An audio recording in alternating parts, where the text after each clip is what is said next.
We are here today in Edmonton Southside Fleet Break doing product knowledge training for the XP3 product line. We have a small class because it's been really busy in here, and we appreciate having the opportunity to come here and have a conversation about XP3 and diesel additives and diesel in general. So let's start off by talking about what is XP3. So XP3 is an industrial strength commercial grade fuel enhancer that has multiple functions and it's pure concentrate. And that's different than retail grade additives that have fillers, non-functional fillers, because they're meant for the retail consumer.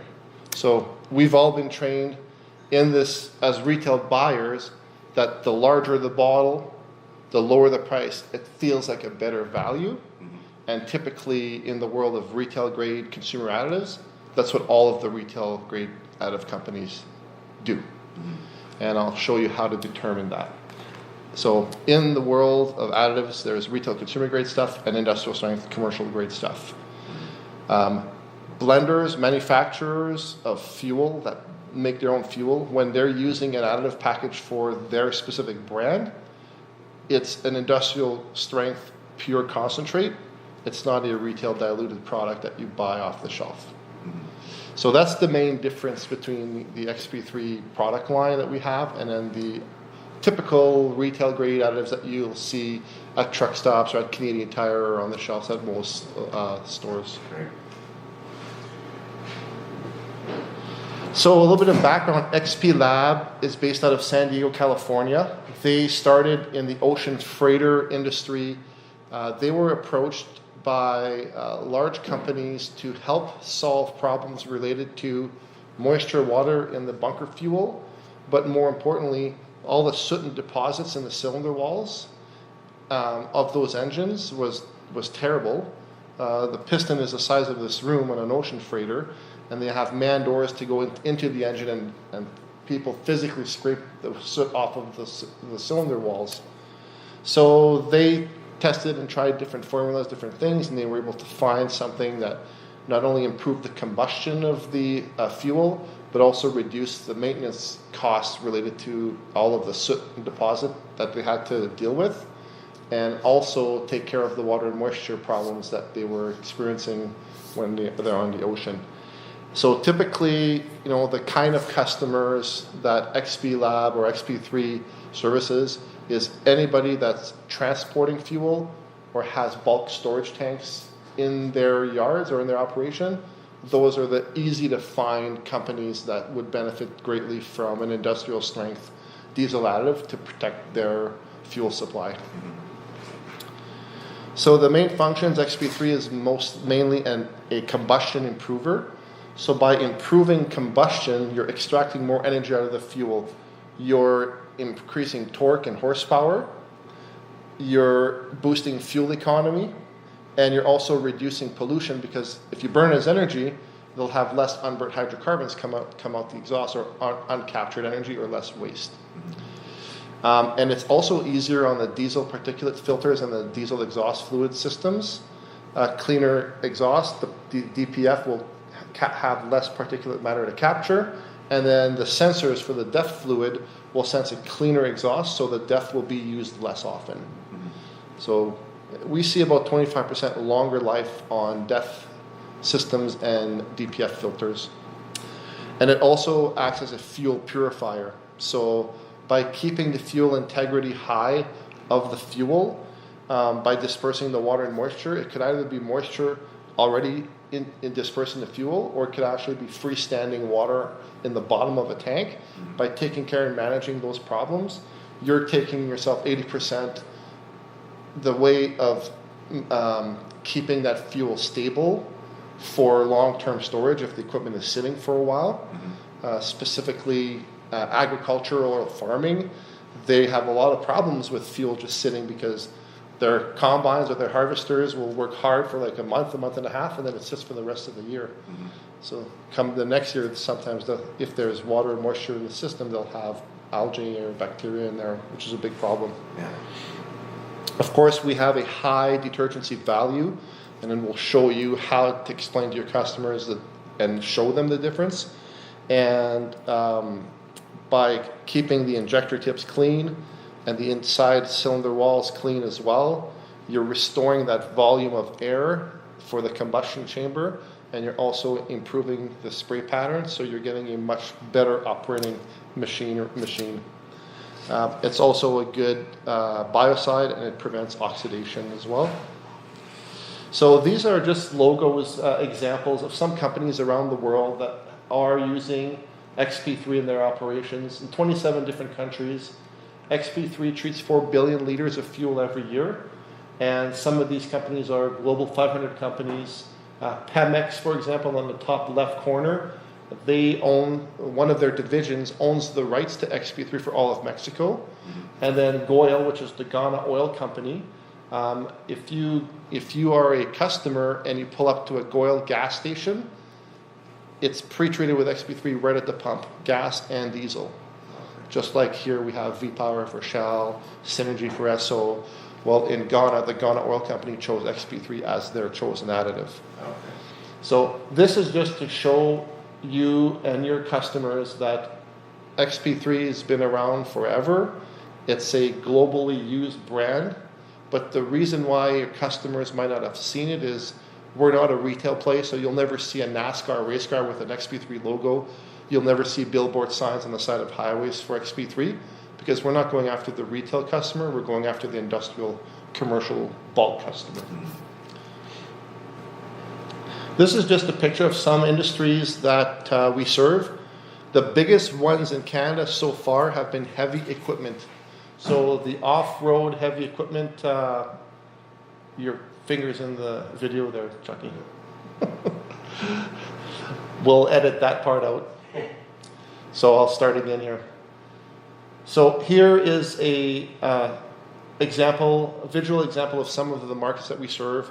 The one that is most common in Canada that we've had the best success with is the heavy equipment off-road machinery, as well as transportation and mission critical or emergency vehicles as well, and farming and agriculture.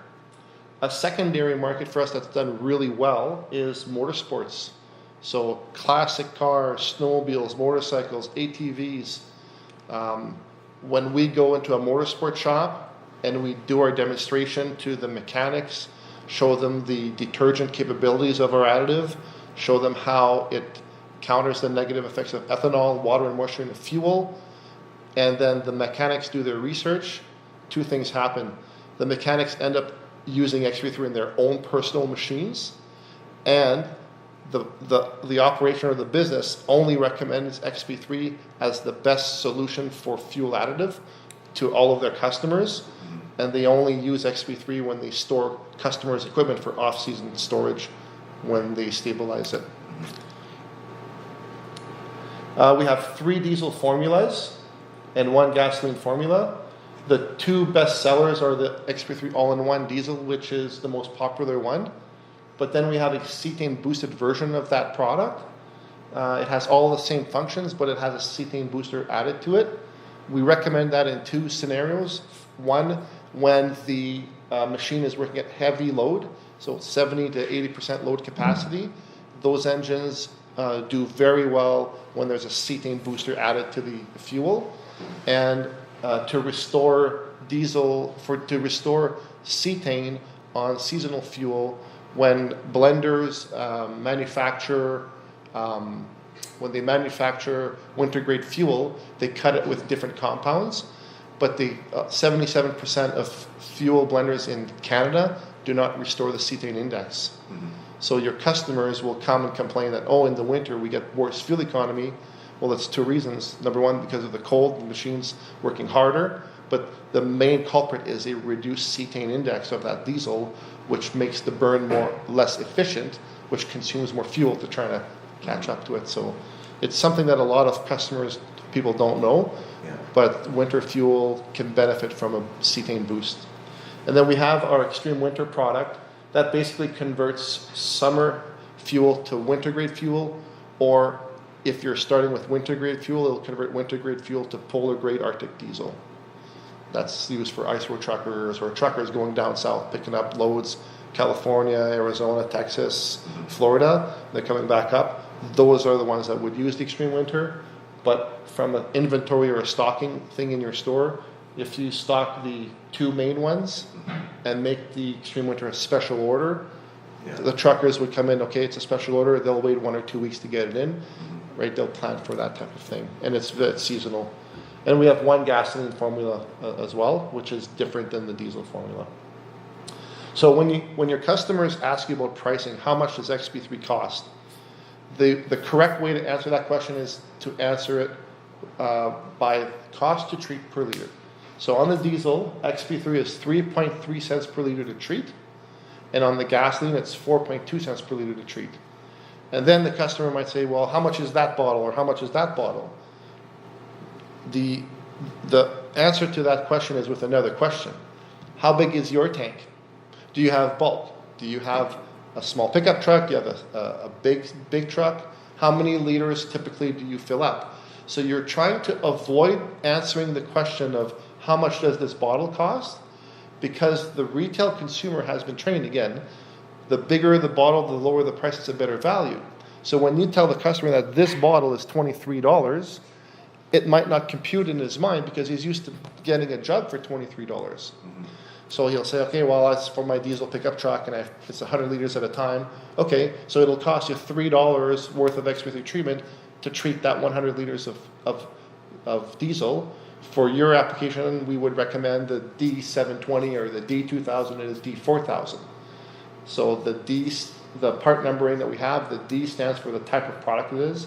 D for diesel, DC for diesel cetane, DW for diesel winter, G for gas. And then the number following the letter is the amount of liters that it treats. So a D4000 jug would be a size that treats 4,000 liters. Super simple for your parts people, even for your customers.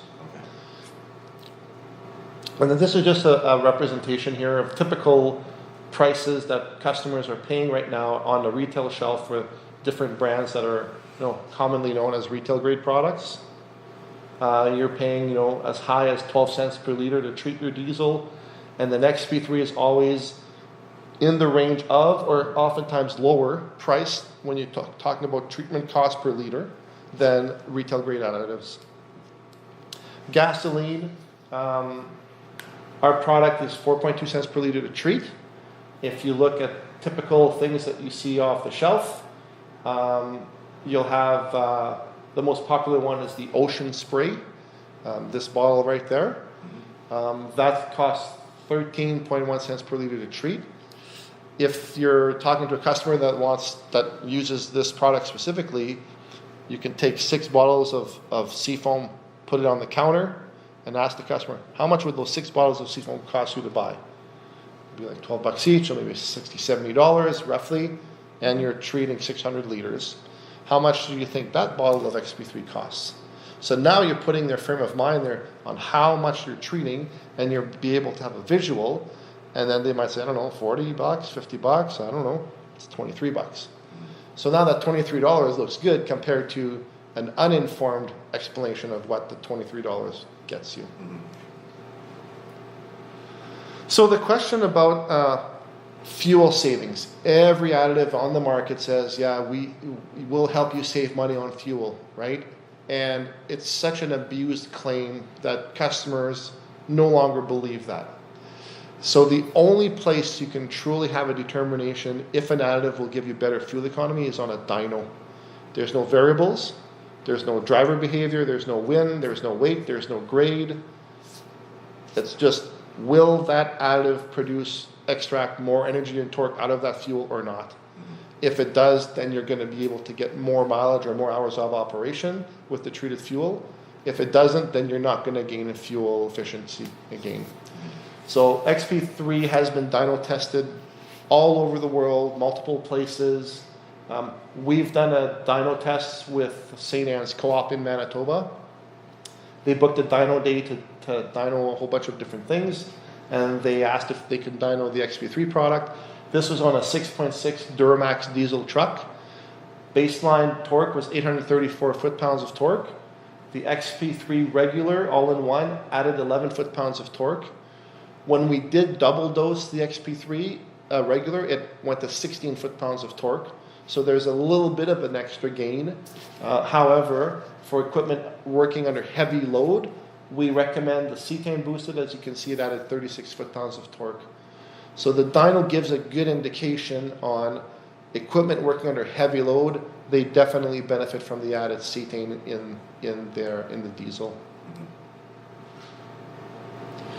Just back on this, on the fuel economy question, the correct answer when somebody says, well, how much should I expect? How much fuel gain should I expect?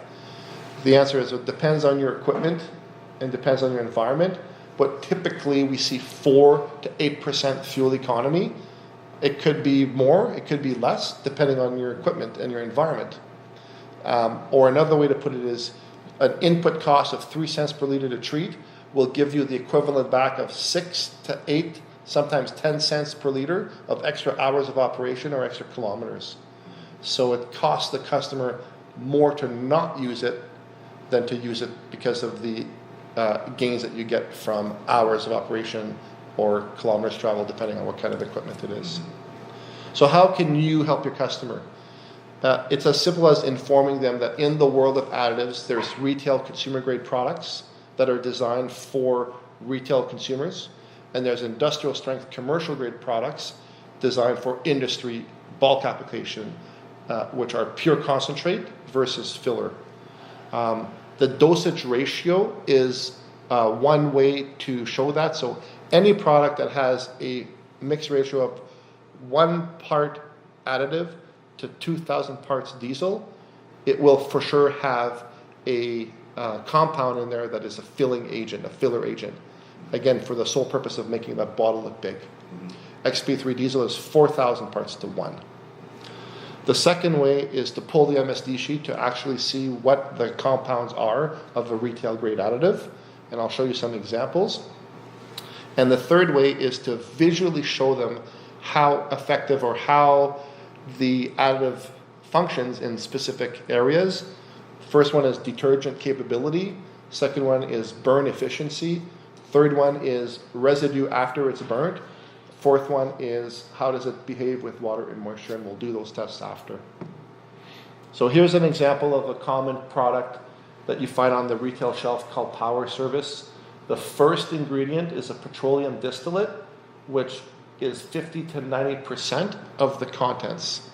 So if you take out the petroleum distillate that is in there, the bottle of functional compound would basically be 50 to 10% volume. Stynadine is another very expensive product on the market. 30 to 50% again. Petroleum distillate is the first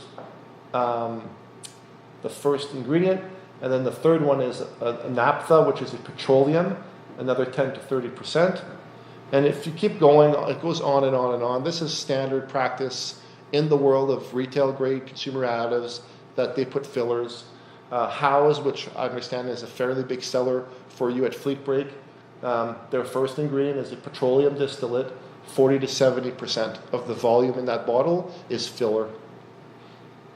So when you take crude and you process it, the heavier stuff is heavy or oils or diesels. The lighter stuff is gasoline. But the stuff in the middle that isn't quite gasoline or isn't quite diesel, but still kind of burns, that's where retail grade additive companies buy their filler, is from the middle distillate. And when you think about it, they have to buy that extra compound to put in their bottle. They need a bigger bottle that increases the weight. So at the point of manufacture, they have more volume, their pallets are heavier. The pallets get shipped out of the manufacturing location to a storage warehouse. From the storage warehouse to a distribution center, from a distribution center to a regional warehouse, and from the regional warehouse to the either local distributor or the local reseller. So all of that extra weight and extra cost brings up the cost of that product. So your customer that's buying a retail grade additive, a big portion of that cost is not only the filler, but the freight involved in moving that product around from manufacturer to the end user. So the first test is carbon detergency value. We can do live, we can switch to do a live example here because it's better to see it in person. The first test that we do is to determine the detergent capability of an additive. On the bottom of pop cans, there's carbon-based ink. So if an additive claims to be able to help keep your engine clean, one indicator of its detergent capability is it able to remove the carbon deposit on the bottom of a pop can. So this is one of the common additives that you guys sell at multiple locations. We're going to do a test to determine the carbon detergency value. And this is XP3 Diesel. As you can see, we have a very convenient squeeze to measure chamber. The first line, or if you squeeze to 1 ounce, that treats 120 liters of diesel. So you get accurate dosing every time. So if you want to take this and start agitating it, I'll set up the 2 other gasoline samples. Not with your finger, just like kind of roll it like this. Yeah, sorry. The XP3 you'd be fine to put your finger on, but the other additives I wouldn't recommend doing it. By the way, we have a very clean MSD sheet on our product. And probably the safest rating for dangerous designation.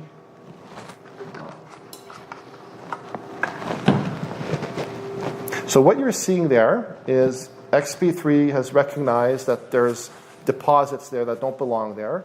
So it's attacking the deposit and breaking it down in thousands of submicroscopic particles. And if you continue doing this long enough, it'll be so small that it'll be not visible to the naked eye because we break it down to 5 micron size. Wow. Okay, so this would rate as a high detergent value. How's when we do the detergency test? The conclusion there would be it has no detergency value. Okay. We move over here, we'll use seafoam because that's a fairly common product. So we're agitating the seafoam. It's not doing anything. XP3 Gasoline, you could see it right away, just attacks that carbon and breaks it down. And again, it's breaking it down to thousands of submicroscopic particles, so small that you can just 5 microns that's burnt through your engine won't even notice it's there and it'll just remove it and eradicate it right out. So by restoring the internal volume of your chamber, you're basically gaining fuel economy and performance from that, but also the combustion improvement capabilities of XP3 gives you, so you're kind of getting a double gain or a double boost. Now the second test the second and third test we can't show, but for the video we can show pictures. You basically would take a torch and put it on fire, so we're indoors, we can't have an open flame in this boardroom. If a retail grade additive, or if any additive burns dirty and has smoke coming out the top, that's an indication that it has low combustion value. So if an additive does that but claims that it's going to help improve combustion, if it can't burn clean on its own, it won't be able to improve combustion. Plus, all of that additional smoke will have a negative effect on your diesel particulate filters and an increase in usage for your DEF fluid. The XP3 burns clean and stable with no smoke or no residue coming out of it. The third test is the residue, post-combustion residue after it's burnt down. Again, the middle distillate fillers used in retail grade additives, which is the stuff that kind of still burns but is not gasoline or not diesel, they'll usually leave behind a very gunky, sticky residue. Again, if you want to have a clean burning engine, you don't want to have any unburnt residue. XP3 Diesel, you'll see a yellow golden lubricating agent, which is needed on the diesel side for adding lubricity to the injector pump and the fuel injectors. On the gasoline side, zero residue left behind, so complete clean burn. And then the fourth test that you could do is to see how an additive behaves with water and moisture. In the diesel today, diesel is not what it used to be years ago because of the bio content. And the bio content in the diesel attracts water and moisture. So it'll actually act as a sponge and suck the moisture out of the air and then bring it into the fuel. Now, according to the ASTM specification of diesel fuel, a fuel is allowed to have 400 parts per million of water in it and still be considered compliant. So if you're buying fuel right out of the dispensary, your fuel will be at spec. But every time it sits in a tank or is transferred from one tank to the next, you're adding risk of having that moisture. And then when the tank gets hot and cold, hot and cold, hot, you'll have condensation on the inside of the tank. Cold, the water's going to fall right to the bottom. And then with diesel, between the layer of water and diesel, you'll have microbial growth starting to form. And then if it gets a hold of it, it'll create an infestation and then clog your filters and have all kinds of problems. So how do we determine if an additive has the ability to manage water and moisture? It's very simple. We have a test tube here. We add water into it, and we see what happens to the water. In this case, the water goes right to the bottom, right? See that. Straight to the bottom, which is where your fuel gets sucked out of in your fuel tank. This is XP3 Diesel. So you can see a haze, like a cloudy haze.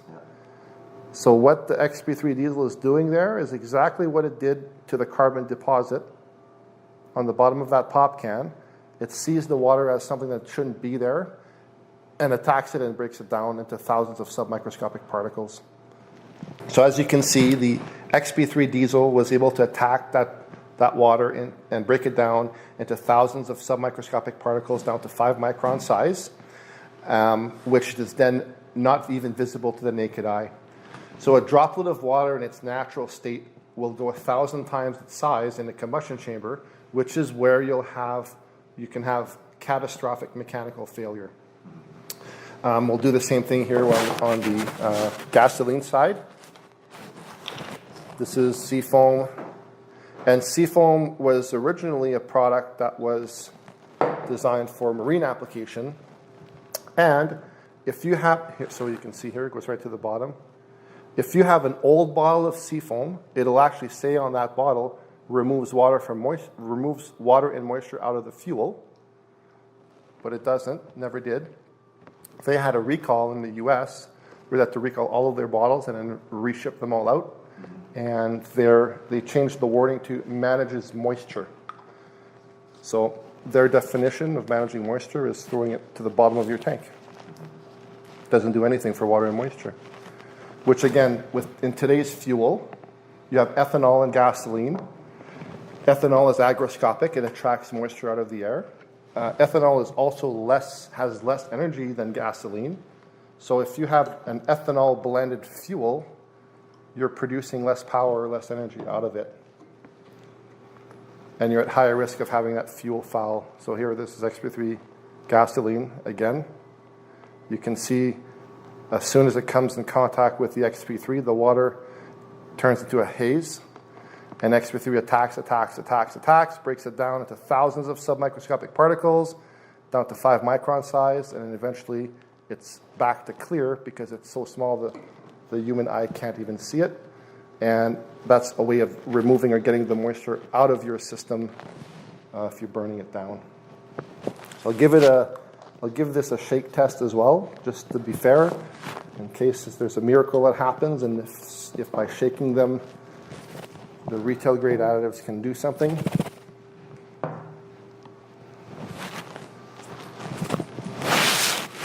And what do we see there? A cloudy, gummy result. So we'll let that sit for a little bit. We're almost done. We'll finish up the PowerPoint and then we can jump into a Q&A. depending on what you think your staff might want to know. So we did the carbon efficiency tests. We did the post-combustion residue test. Oh, by the way, if a customer is interested specifically in one test, we have hot links. So for that one here, the hot link is detergency.xp3.ca. That'll take you right to that section of the video that shows the detergency test. For the burn test, it's burn.xp3.ca. For the post-combustion residue test, it's still at the last part of the burn.xp3.ca video. And then the water and moisture test, it's water.xp3.ca. Now there is a fifth test that we don't recommend using unless you have proper safety equipment, but the fifth test that will show how well an additive can stabilize fuel for storage. So you take 2 glass test tubes, put diesel in it, and put 3 drops of sulfuric acid in it.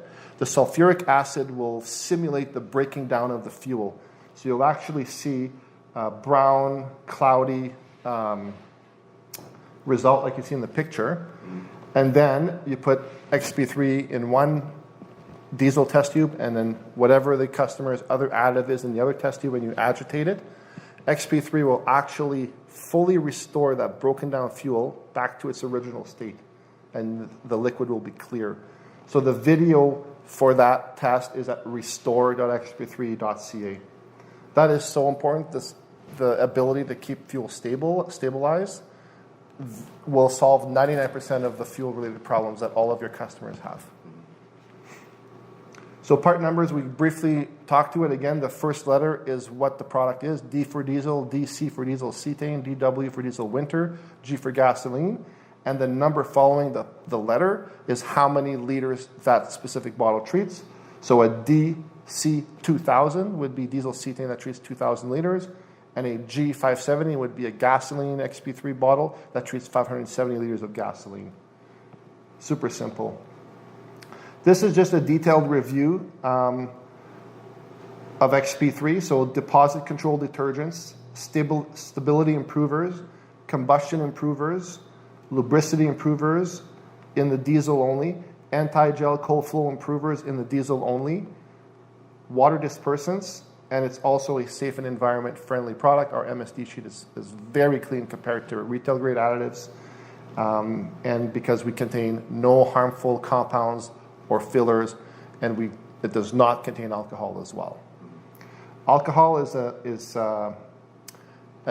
something that would give the appearance of breaking down water and moisture, but since alcohol is very volatile, as soon as the alcohol is evaporated, the water will fall out of suspension and go right to the bottom of your tank again. So alcohol is definitely not something you want to use in an additive for your fuel. So by helping your customers understand the difference between retail grade, industrial strength, understand the difference between industrial strength commercial grade product and a retail consumer grade product, you're going more than halfway in having them understand that all additives are not created equal. It could be as simple as customer brings a bottle of a retail additive on the counter to buy, and then your counter staff would say, "Excuse me, sir, do you realize that's a retail consumer grade product?" They would say, "Well, what do you mean? What's a retail consumer grade product?" Well, in the world of additives, there's retail consumer grade products, and there's industrial strength commercial grade products. Consumer grade versus pro grade. Diluted versus pure concentrate. And just having that conversation is enough for the customer to say, "Okay, I understand that. That makes sense. Give me the good stuff." Right? Not the amateur stuff. Yeah. So your staff is positioning themselves as valuable resources that knows what they're talking about and can recommend the best solution for your customer by giving them the product that they're aware of, that they know, that is pure concentrate, multifunctional, and high strength. So this is just a recap again. I can't say this enough because if your staff is able to internalize this, it's a simple 15-second conversation. So again, to recap, XP3 is an industrial strength commercial grade fuel enhancer. It only contains functional and purely concentrated compounds. and compared to retail grade additives, which have diluting fillers and non-functional ingredients, because they are meant for the retail consumer grade marketplace. Pure professional grade versus diluted consumer grade. So the bottom line, informed users and buyers of fuels and fuel additives will always choose an industrial strength, commercial grade, purely concentrated, multifunctional solution over a retail grade product. But the key is they have to be informed. So your customer doesn't know what he doesn't know, and it's your staff's job to inform them and tell them that there is a big difference in the market with the regular retail grade stuff and the industrial strength commercial grade stuff. These are some hot links. So there's a YouTube channel that has videos, Facebook page. We post a lot of stuff on our Facebook page. There's a SlideShare resource with different different slideshows. And then this specific training slide deck is at training.xp3.ca. So based on what you've seen, what kind of questions do you think we should talk about from your staff wanting to know? I think maybe talking about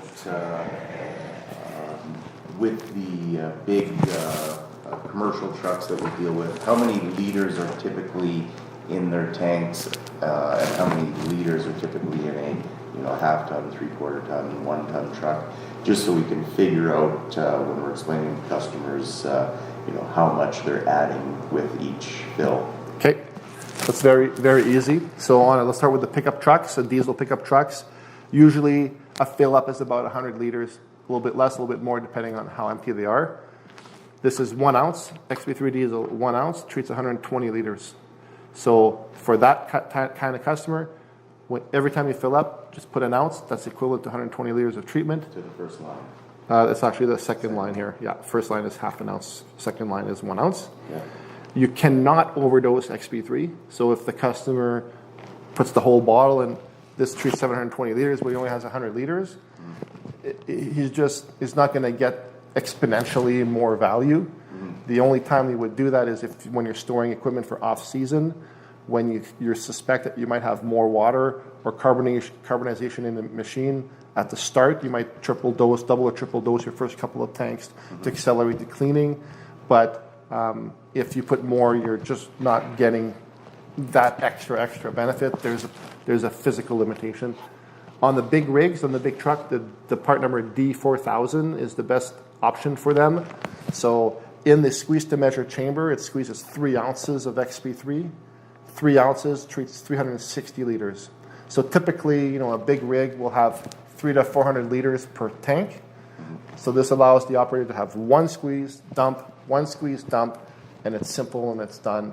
That's usually the two best part numbers for those two applications. And with the pickup trucks, we're talking about half of that top chamber. Correct, 1 ounce. Right. Yeah.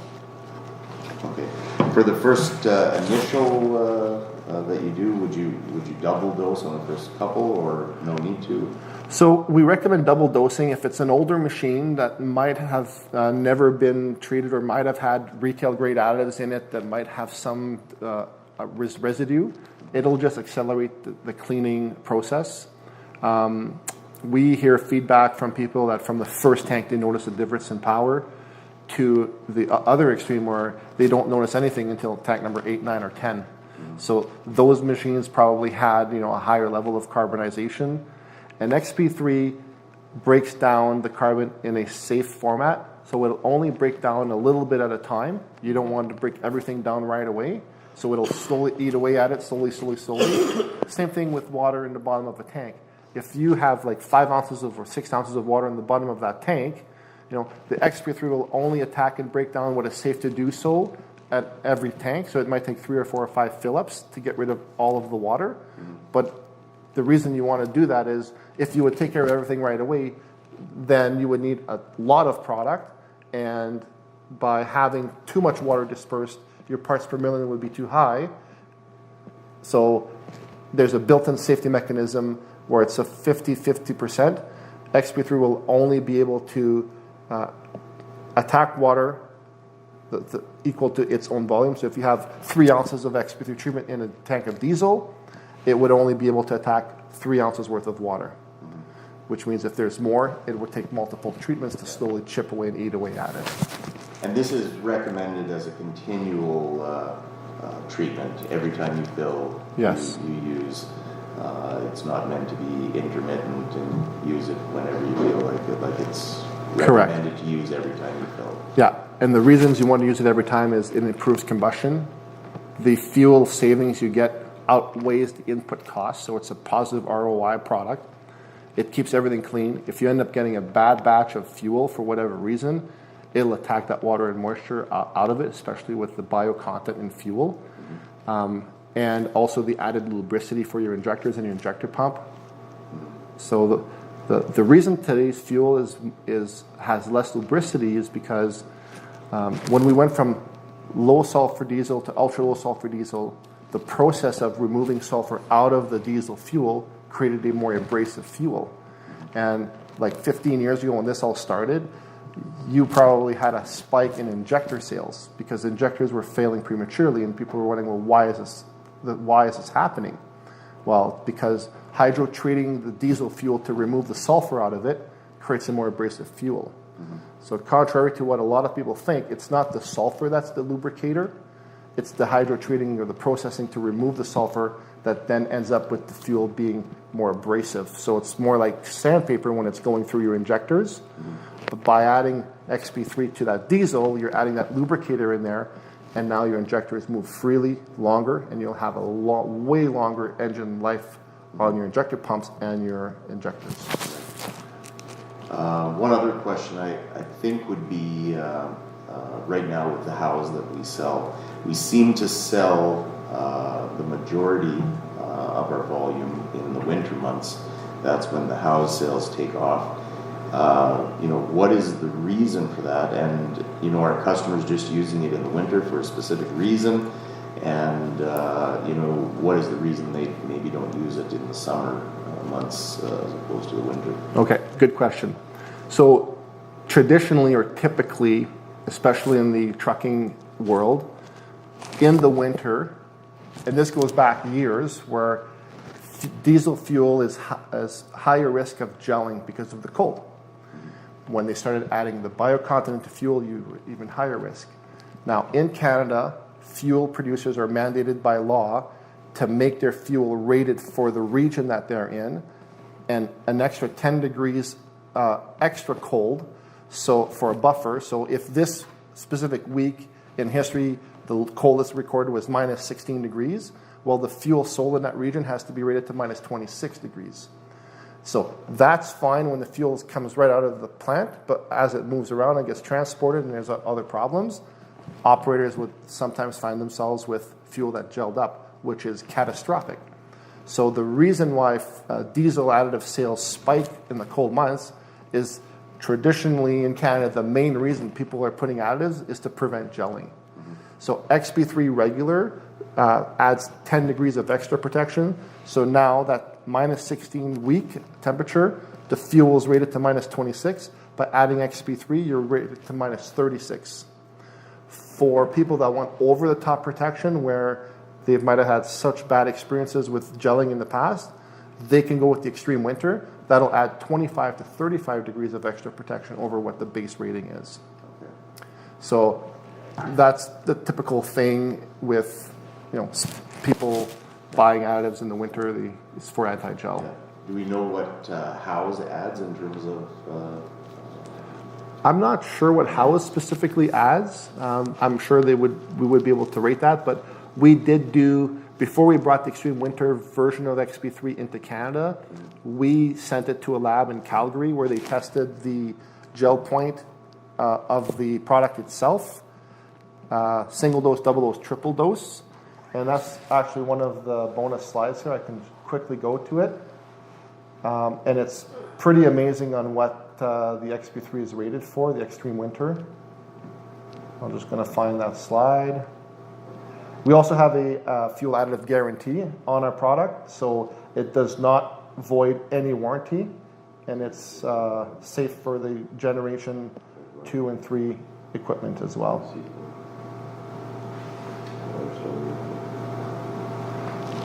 So here you see the test results. The base fuel was already rated to minus 27. Single dose of XP3 Extreme Winter brought it to minus 51. Double dose minus 54. Triple dose minus 57. So it does provide mission critical protection against gelling. And some customers will use that in the winter. I personally think it's overkill. I think an additional 10% is fine. But the operators that buy that for an extra $3 or $4 a bottle, it's worth that extra peace of mind. And if ever they do get a batch of fuel that is not properly rated, they're not going to have any downtime. It's going to be 100% uptime. One good example of this was Battlefield Equipment Rentals in Winnipeg. Every year they had about 80 incidents, fuel-related incidents with their rental equipment gone out. So customer rents a piece of equipment, they go on site, start working, fuel gels.